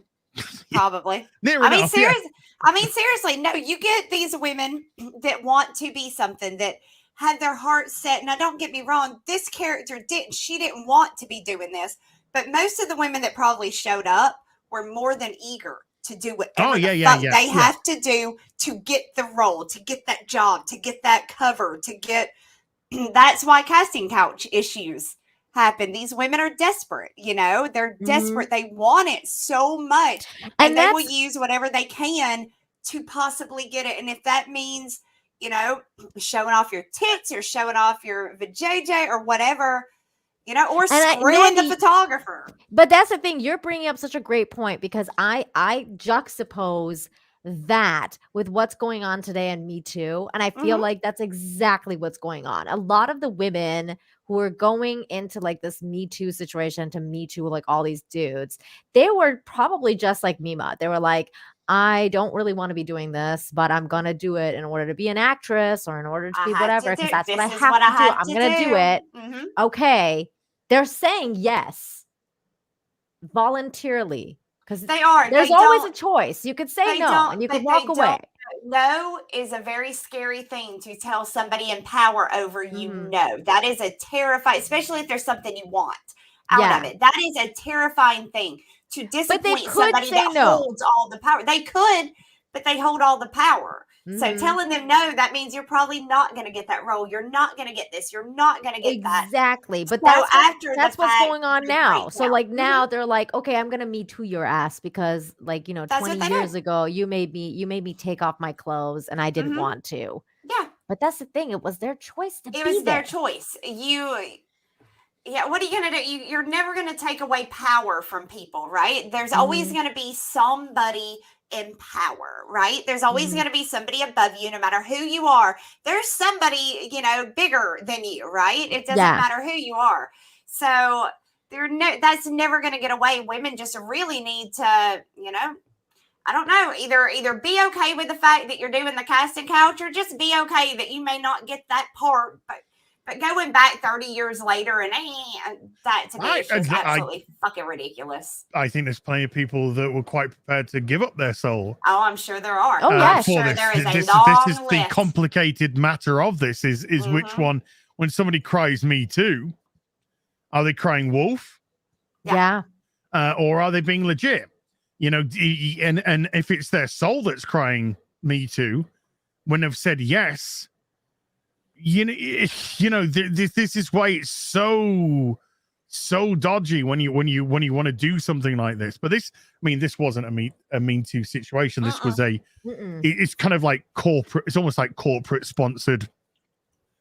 Across the board. That's how Me Too works these days, because I'm saying like, a woman could do this now. Like, this is why they were saying like, for example, people like Meryl Streep and people like, Gwyneth Paltrow and like all these women, they knew what was going on with Weinstein and they probably participated in it. Yeah, and then later on, they wanted to pretend that they had no fucking clue, but they all knew. They were all in on it. They were willing to sell their souls, Yeah, they talk, Nina. Women talk. If we do one thing well, it's we run our fucking mouths. So these women knew what they were going into. And if you got a small dick, we talk about it. Right. So we've got our first murder, we've got our second murder. Things are starting to kind of unravel for Mima. She's gone to, she's seeing herself too many times now and chasing herself and all this kind of business, and it's all getting very surreal. And as a viewer, you're kind of like, what is exactly going on? What is reality now? And what is all in Mima's head? And then we is this all a dream? Well, yeah. It's kind of going a little bit wibbly woo, and then it sort of comes to a point where Mima goes home. And then Rumi's left with the other guy, and there was sort of like a resignation to everything, like, and he's like, oh, hey, got a new movie for Mima. And then he gets to his car and he opens the door and then he turns around and he's like, it's got some smut in it, but what are you gonna do? Whatever, you do what you do. I think you said something like that. And then that was like Rumi's sort of like breaking point. You're out. Yeah. She was like, I'm done with you. You're gone. And but I think she wanted to set the guy onto him initially, or because, or maybe Rumi was just like, the whole thing's going now. Yeah. I think initially she did want to set the guy on him, and then she realized that guy, tried to. I'll leave you with that for 2 minutes. Sorry. Yeah, and then was just like, never mind. You're out. Literature Devil, you keep unmuting yourself and then muting again. I feel like you've been trying to talk, and we just keep talking. I'm sorry. Are you there? He's not there. Well, he He unmuted unmuted. himself. But then He's. I can't hear him. This is like a little game now, I know. and now it's become a thing. Are you still there? Oh my God, has he been talking this whole time and we haven't heard anything he said? Oh my God. Liddy D, are you there? Are you there, sir? The hell, we don't know. We don't know what's going on with Liddy D.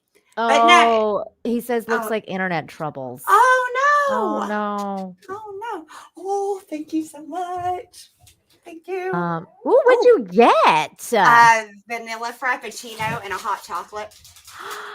2? I only have 1. Oh. What is this? And a cake pop. I'm so jealous right now. Right? I just got hooked up out here. Damn, girl. Nice. That's awesome. Mm. But yeah, so like excuse me, the that scene when she was like, it's got a little bit of smut. What are you gonna do? Oh, this is the scene that I was gonna talk about. So when you finally see Mima, or like Rumi try to but basically and then she starts chasing her because she's gonna kill her ass. Mm-hmm. She's like, I'm gonna kill you, and she's like going after her. And I'm just thinking that is Ruby really running after her? Because she's bigger, chunkier lady. I know. What's going on? And then they show that scene where she's running after her. And she's like, she's fat and she can't breathe. And she's just she's barely keeping up. Yeah, she was really running. No, there were some, I said, I had to literally go back and starting at I would say about the third scene, right? The third act, so to say. I had to go back and rewatch it because I really was very confused as to, is what I'm seeing reality? Is it in her imagination? Is it was very, very confusing. About the time the third act hits, you really are wondering, what the hell is going on here? Can people hear me now? Yeah. Okay, there we go. I can hear you. Were you talking that whole time and we were like, that's what it seemed like, I guess. I'm sorry. I didn't hear you. I was gonna say it's been awfully quiet. Mm-hmm. I guess it was the internet troubles. It's I guess can no one hear me? Is that what it was? We could not hear you. Not but a I word. kept seeing you your mute button was on all and the then time. mute yourself and then unmute yourself, and I was like, is he trying to talk? And then we just keep talking. I was seeing if there's something was happening. So yeah, but as I was just saying, that scene I really liked where because when Rumi finally starts to want to kill her and she's chasing after her, and I was sitting there thinking man, this chick's really fat. Is she really jumping around these buildings? That was crazy. Nina, don't say another word. Mirror reflections. No, that's what are you going to say? The mirror reflections. No, but because if you see the graceful bouncing, and then when she goes past the mirror, you literally see. Yeah, she's just chugging. It's she can't breathe. I was like, how? But how did she jump from one building to the next? That's crazy. How did she? Yeah, but we don't know how she landed. She could have jumped smashed down. Yeah, because we were all seeing it from the meme or avatar sort of persona. Mm-hmm. So she could have just been all kinds of fucky all over the place, but we never would have known. Yeah, really. Unless you looked in the mirror, in which case you saw until she looked in the mirror. That I died. I was laughing my ass off because I was that's what I was imagining the entire time, and then they showed it to me. Mm-hmm. Same. Yeah, same. I was oh my god. But that was a good. That was a good sort of psychotic moment that she couldn't quite grasp still what was going on. But I mean, that whole scene too, when I was like, oh my god, is she gonna kill her? The first time I was watching it, I was like, oh my god, she's gonna die. She stabbed her a few times. Twice. Yeah. And I was with shoulder, got her in the side. I was really excited to get stabbed by an umbrella. That must have really sucked. Oof. You got to give some oomph for that to get in. You really do. Rumi's pretty roomy. She was big girl. Yeah, big girl. She had big arms and big girl thrust. Fortunately for her, she also had a lot of blood to bleed. She didn't die, so that was good. That was the crazy part for me is when she she's been in training all her life. When her wig fell off, and it's the identity came back, and she was yeah. When the wig came out, and then she turned into Rumi. Yeah. And then when the wig goes back on, she goes back to Mima. Oh God! And she's like turns around and she's like this, and like the red again blood, on the face. Yeah, and I was bleeding like, down her oh my face. God, it's Yeah. just so good. But she and then the saves her, car comes. but Mima won't let her die. She saves her. So what did you think of that? Because I think I would have just let her die, personally. I think she's saving her. She's trying to save what remains of her innocence. Because it's a two-sided coin here. Where Mima also sees her as that's my pop idol that I want to come back to. I don't want to let her die again. Because she let her die again, let her go the first time. And she want to let her die. No, that's a step too far. So she lets her die. She can't. Then she really can't go back. There's no way she can come back from that. That's interesting. I didn't think about it like that. I left the bitch dead. Rumi, me too, Mandy. I would have been like, "You're dead. You're gone." Because also Rumi was also the her manager when she was a pop idol, and so like not only was Rumi pretending to be her thing, she was her, and as a pop idol persona, Rumi was also the one last link she has left to that life that she wants back. So that's true. I didn't look at it like that. That would be her connection to that part of her life, the being the pop star. Yeah, because also throughout the movie she ran back to Rumi every time she something went wrong. Yeah, that's true. Rumi has been her lifeline throughout the entire movie. She couldn't just let that go. Again, another great scene was when Rumi, after that thing, when Rumi got up and she's like this with the lights, like as the lights are coming, and she's like pretending to be that pop star. I was like, oh God, like all the drawings and all. But that's it. The headlights became the stage lights, and she was getting ready to perform, and it was You could just she's taking her last bow because she knew she was gonna die, so she was like, I'm taking my last bow. I don't know if it was that or if it was just Rumi so far gone. I think Rumi, I think it was both. In... Rumi was far gone, but she also knew because at that point she was attacking her, so she knew. She was like, "Okay, I'm gonna die. I'm bleeding out." Like that, she's got freaking stabbed. So she was like, I'm gonna die. Might as well just and I think her reality and like the lines of reality had blurred so much for her that at that moment the truck lights just basically became the stage lights. And then she was like, I'm just gonna take my last bow. But then the other Rumi, like the other Mima, didn't let that happen. Didn't let her die. The other Mima, the real Mima, which was surprising to me. I would have let her die because she just stabbed me with an umbrella. I'd be like, bitch, you gone. No, this bitch done Chris Browned me. Dead. Sorry, fucking dead. It's just how it's gotta be. Going back to that one part where that guy is like, "Oh, you have another role for her." This is smutty scenes, but whatever. That's the part where that was kind of important, at least as far as I saw, because that means she's been typecasted. Like she's been typecasted not as like the cute little actress that you see in Hollywood. Some actors are typecasted as nerd girls. Some of them are like the powerhouse leading lady. At that point, Mamiya was kind of typecasted as the slutty girl, the one who would just be casted in all these slut roles. She'll get her tits out. Yeah, she'll get her tits out in a film. So her desperation becomes a serious actress made her kind of tossed away that seriousness. No one actually takes her seriously after that, and that was kind of what happens. It goes alongside with the loss of the innocence of the pop idol persona, where she was so desperate to become full blown into this actress that she thought that saying yes to everything was the way to go, when in actuality that took her far further away from where she wanted to go. Now she's no one takes her seriously, not as a pop idol anymore, not as an actress. Nobody does. Where now she is the actress you cast when you need some slutty role done, and at the bottom of the barrel in terms of at least her mind. Let me ask you guys a question, because I think that there's a very similar scene in something we've all watched and we're very familiar with. But this girl wasn't a pop idol or anything, but do you guys think it's it's a similar thing between what happened to Mima with the rape scene and everything, and what happened with Emilia Clarke when she was doing the Game of Thrones rape scene from, because she had to do that was pretty graphic too, and she had to do that, and she was fine with letting it out and everything. Do you think there's a struggle there though, or do you think that was she was prepared? I don't know. I can't really speak on that because I have no respect for Emilia Clarke after this mom debacle. So I what's his name? Khal Drago. Aquaman. Mhm. Yeah, Jason Momoa.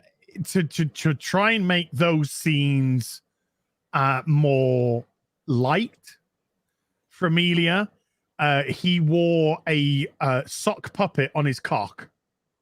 Is that true? That is true. And Amelia would Did Mandy say, just say, "Aw"? That's sweet though. Amelia would say it was quite funny because you're doing these scenes. Well, by the way, Jason Momoa, huge cock apparently. Really? She's doing these scenes and she's like, we're trying to do these scenes and like Jason's trying to make it easier for me, and you just see this puppet on his huge cock. I mean, he's on his. So yeah, he had a literal sock cock puppet that he would wear. Him. That's really nice of him, though. I didn't know that. Another reason to like Jason Momoa, and I'm not talking about the big cock. I'm talking about the fact You're talking about the big cock. You're talking about the big cock. Yeah, it helps. But Lorena will be happy to hear that tonight. She will be happy to hear that. So yeah, right, we're kind of running a little bit short on time, so we're gonna get into some supers.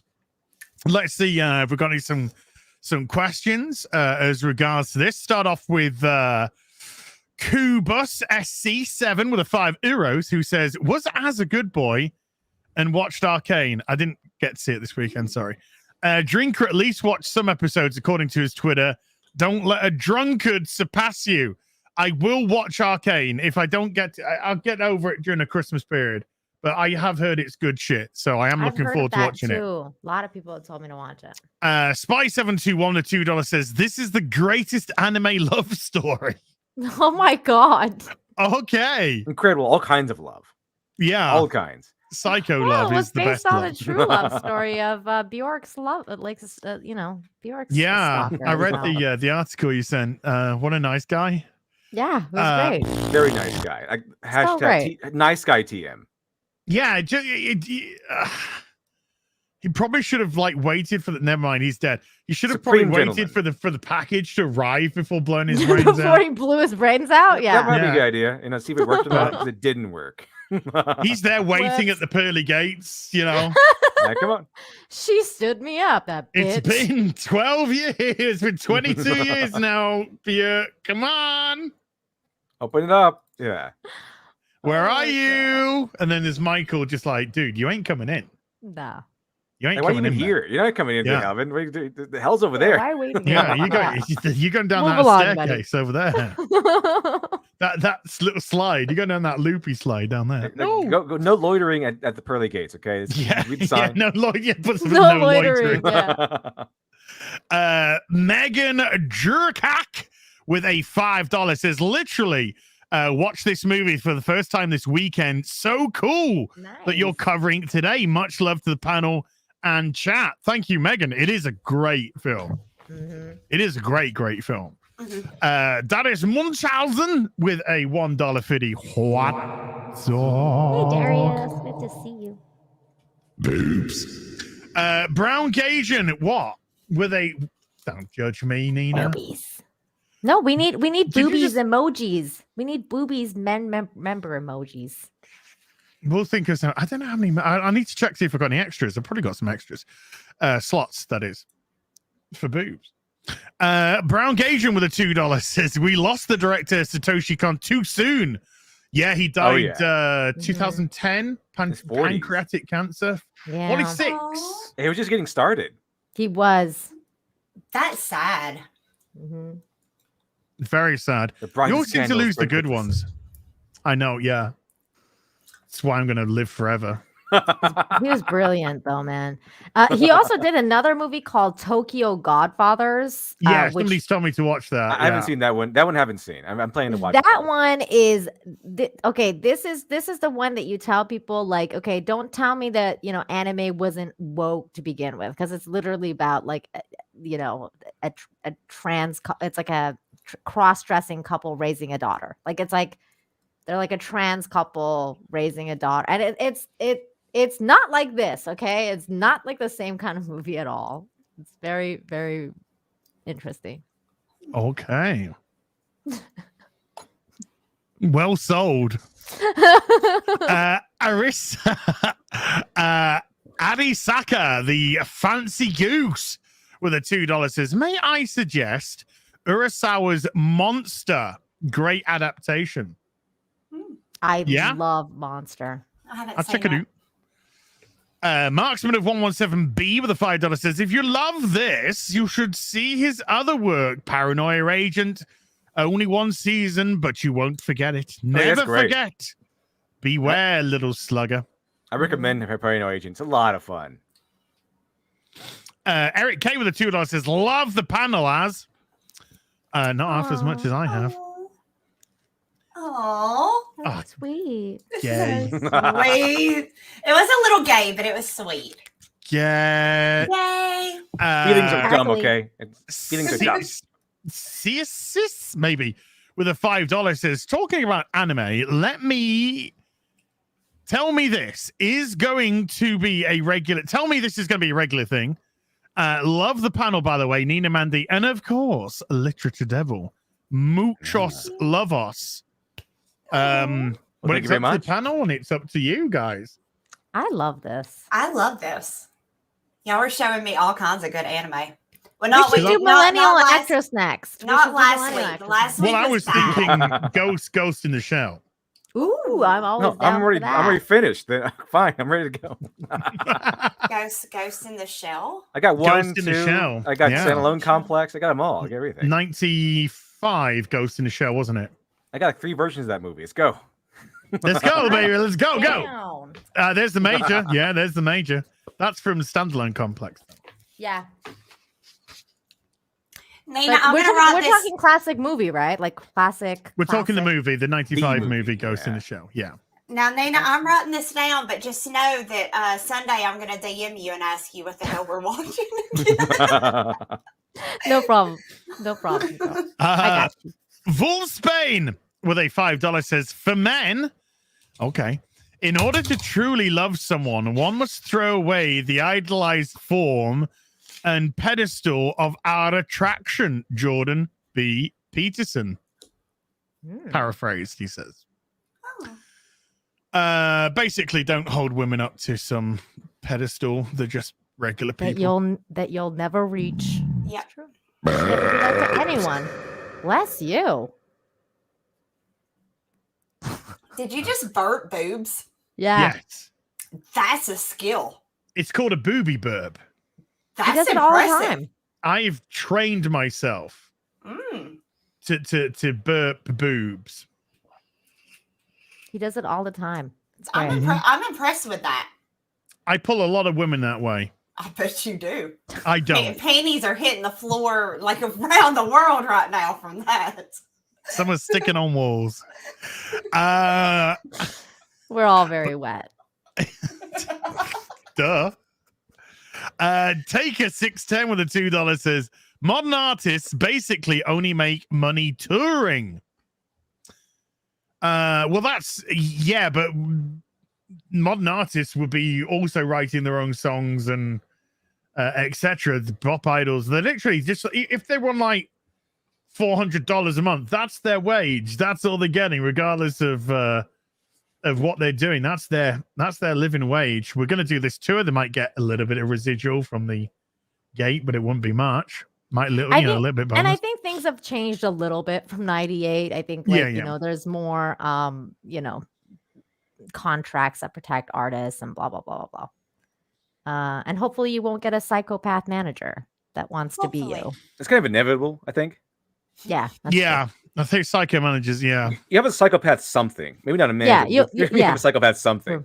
Usually you have psycho handlers, for sure. Like when you're in that kind of industry. What about a psycho killer cascase? That'll be good. Usually, hopefully it's that one. That's pretty cool. Run.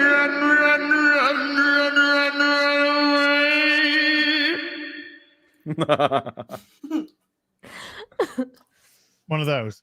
One of those. Okay. Aiken with an $8 says, I have a friend in Japan whose stepdaughter is on the J-pop idol train. He goes everywhere to protect her from the dark side of the industry. It's real. Yeah, they're kind of crazy. I heard that weird stuff happens on Japanese trains. It does. A lot of weird stuff. A lot of weird stuff. People wear suits and stuff. It's kind of strange. That isn't the weirdest thing That I've is heard. not what I expected you to say at all. I've heard a lot worse than that. I mean, I don't think anything stranger happens, on like over there than New York subways. I think New York subways probably take the cake with regards to weird shit. I was involved in some weird shit in a subway in London.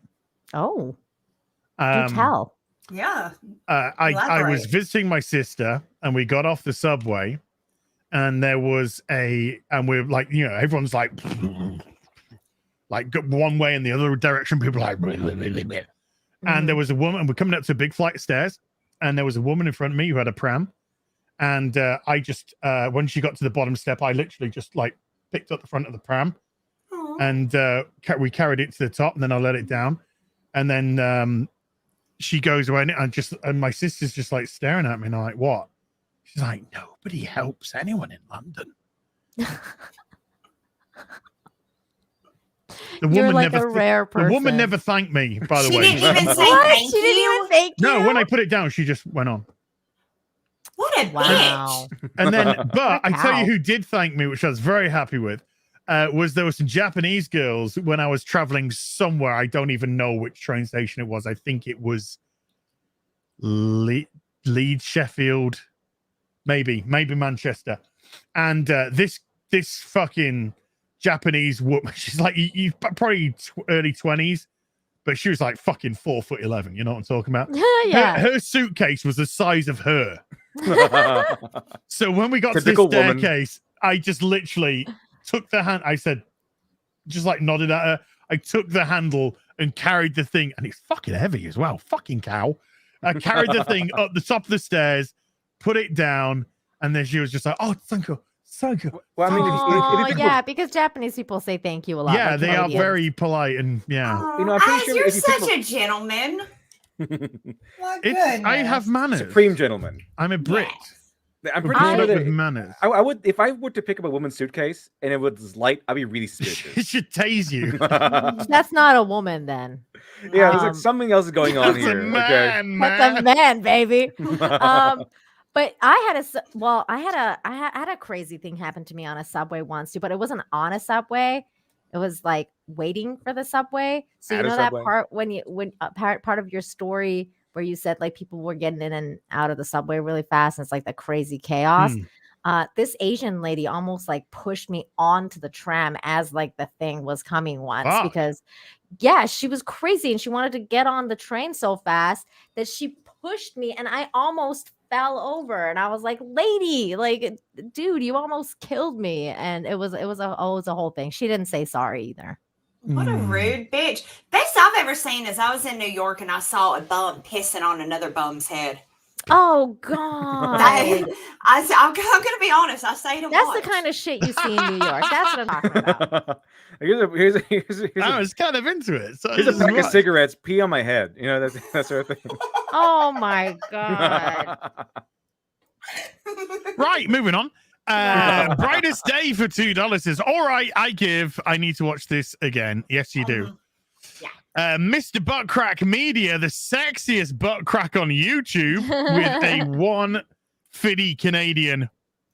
What dog? And then Mr. Buttcrack Media, again, the sexiest butt crack on YouTube. For 5 Canadian says, hello, Az, and hello to the beautiful Nina, Infinity, and Mandy. And hello to Literature Devil. And to all you fabulous people in the chat. There you go. Aww. There you go. Just a nice little hello. Butt crack. Tangerine with a $2. Well, it's like cystic or something, but he says, you pronounce it tangerine. Tangerine. So Tangerine with a $2 says, late to the party. When's your clown OnlyFans coming? Do you know something? I might one day. I might just say, hey folks, I'm just going to drop this now. If you go to OnlyFans, this link sign up $5. There's as clown fucking pics there for you. Wow. And from what I can gather, there's a few people who kind of get into that kink. I think people are into that. More people than you think. Clown foot fetish. Big, real big. Oh, the clown foot fetish. That would be real big fetish right there. Yeah. Jesus wept. Let me just see if there's any more. Here we go. We have Aron Harushin, maybe, with a $5 who says, if you do continue doing anime reviews, please look up some Gundam, especially G Gundam, for some crazy action and insanity. Maybe. Well, G Gundam, the main guy, his special move is called Shining Finger. So you can take it the rest from there. I heard a few ladies say I would have. Okay, never mind. We don't need to go on that right now. Well, the other one is Burning Finger, so watch out for that one. Okay. Well, Burning Finger doesn't sound as good. That doesn't sound very good. That doesn't sound like something That sounds like she needs a visit to the clap. Yeah, somebody came and said, hey, come here, let me give you a burning finger. I wouldn't want it. No. I'd say no. Don't do it. Don't do it. Gone a finger.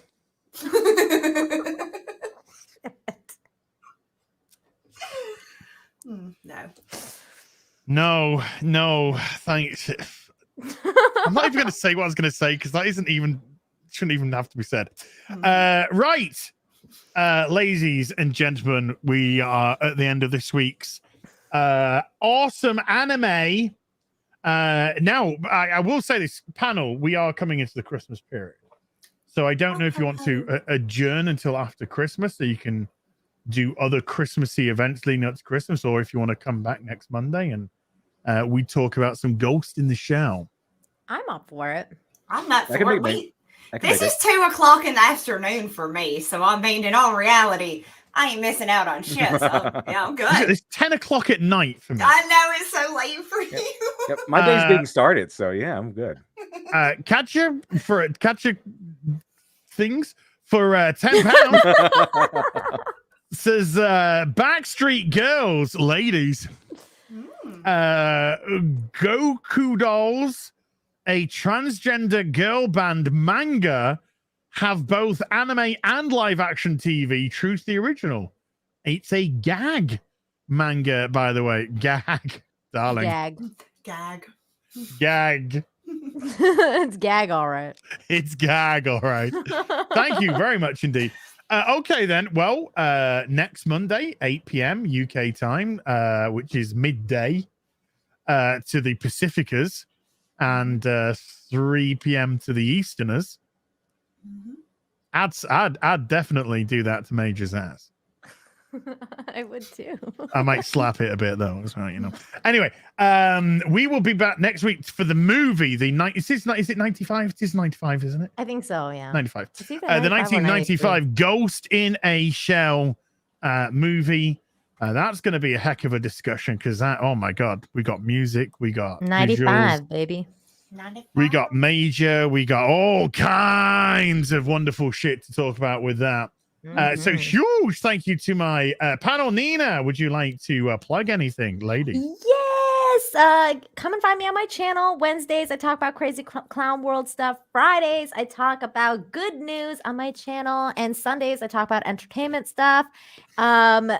Monday night, tonight, I'm going to be on Toxic Femininity with this lovely young woman here at Mandy. And we also have a pinup spectacular special situation going on. So in addition to buying Mandy's books, buy Mandy's books. Buy my books. Sign up for our pinup spectacular where we will be drawn as pinup girls from like the 1950s. Oh my god. Oh my god. So sexist. I love it. So sexy. Fuck sexist. Bring back sexy. That's right. All that. Mandy San. Yeah. So hey, you guys, I'm Mandy. You can find me. Oh, shut up, ass. You can find me over on my YouTube channel. It's Mandy Summers. Please don't forget to go to Indiegogo and check out both of my books, Jack the Ripper Vampire Hunter and Pirate Queen #2. And yeah, like Nina said, later on we'll be over on Midnight's Edge doing Toxic Film, talking about how they are destroying the entertainment industry on every single level. So come hang out with us over there, y'all. I know, as you have no fucking clue what I said. Oh my god! I understood you perfectly. What are you talking about? Follow you on your channel. Go to your Indiegogo. Get your books. Buy them. And then you're going to talk about shit on Toxic Fam tonight. What are you talking about? Easy to understand. Literature Devil. Gosh. Anything you'd like to plug before you go, sir? Literature Devil on YouTube still. And I go over the stories. I go over all the story structure, all the objective bad stuff. All of them. I'm a bad guy, Chad. I'm a bad guy. Naughty boy. Yeah, naughty.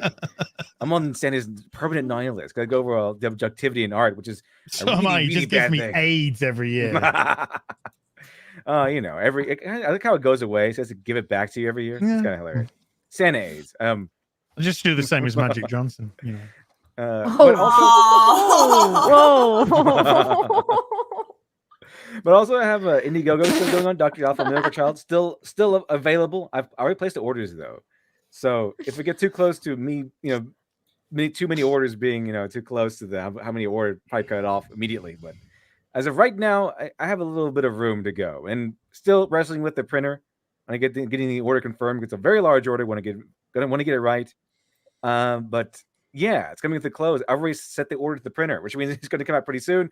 I even already have my test copies, my test proofs that just arrived today. Looking through them, so it's getting pretty close. So excited. If you have a link to anything you want me to share, just put it in the private chat, and I'll put it in the chat for everyone. Before Mandy's bra falls off. It's a shirt. This is not. It's not a bra. It's a shirt. It should be at the same time. Really short. Why do you want it to not fall off? I mean, what's the problem? That drives up sales. You hate women or what? Yeah, do you hate breasts? Are you anti-breast, sir? He's like, I just don't want my. Are you anti-mammary?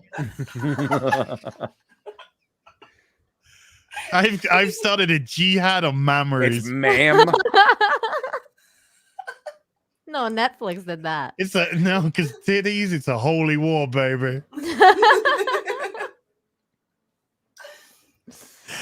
Oh my God. Thank you, Literature Devil.